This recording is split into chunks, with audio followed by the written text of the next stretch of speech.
Hello विद्यार्थी मित्रों, હું નિમ્બાર્ક આપ સર્વે વિદ્યાર્થીઓનું હાર્દિક સ્વાગત કરું છું।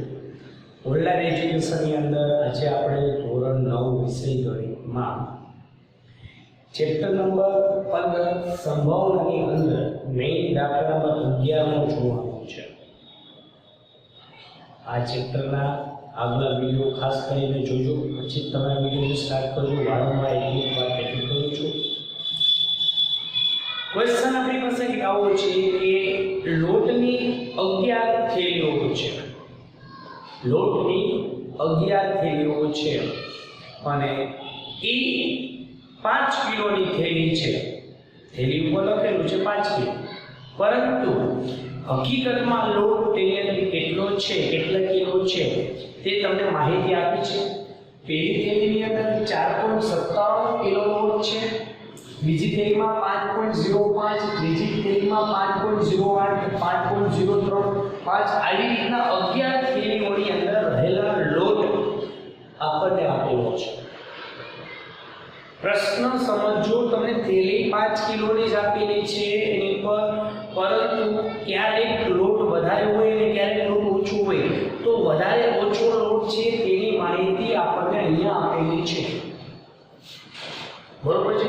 હવે કોઈ એક થેલી પસંદ કરવામાં આવે છે અને તેમાં લોટનું વજન 5 કિગ્રા વધુ હોય તેની સંભાવના મેળવવાની છે।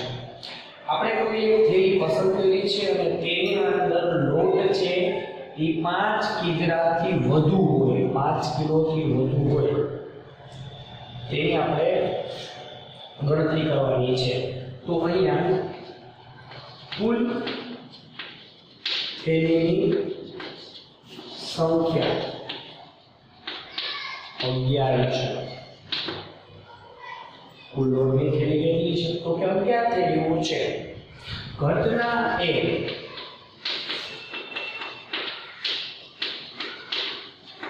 પસંદ કરેલ થેલીમાં લોટ 5 કિગ્રાથી વધુ હોય, તો હવે આપણે એવી થેલી ગોતવાની છે કે જેની અંદર 5 કિગ્રાથી લોટ વધારે હોય। તો આપણે જોઈએ તો કે 5.05 આમે 5 કિગ્રાથી વધારે છે, એક આમે વધારે છે, 2 3 5 નહીં, 5 થી વધુ કીધો છે એટલે 5 આવશે નહીં। 4 5 6 અને 7, 11 માંથી 7 થેલી એવી છે કે જેની અંદર 5 કિગ્રાથી લોટ વધારે છે। 11 માંથી 7 થેલી એવી છે કે જેની અંદર 5 કિગ્રાથી લોટ વધારે છે। તો ઘટના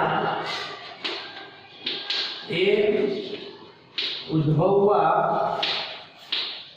માટેના પરિણામની સંખ્યા 1 2 3 4 5 6 7 છે। તો આપણે સૂત્ર મૂકીએ P of A બરાબર ઘટના એ ઉદ્ભવવા માટેના પરિણામની સંખ્યા છેદમાં कुल परिणामની સંખ્યા। ઘટના એ ઉદ્ભવવા માટેના પરિણામની સંખ્યા 7 છે અને કુલ પરિણામ છે આપણી પાસે 11। આપણો જવાબ હશે 7 ના છેદમાં 2। ખૂબ જ સહેલો અને સરળ દાખલો છે। માહિતી જે આપેલી છે આ ઉપર જ ગણતરી કરવાની છે। સૂત્ર એક જ આપણે ચેક કરવાનું છે, ખૂબ જ સહેલી ગણતરી છે।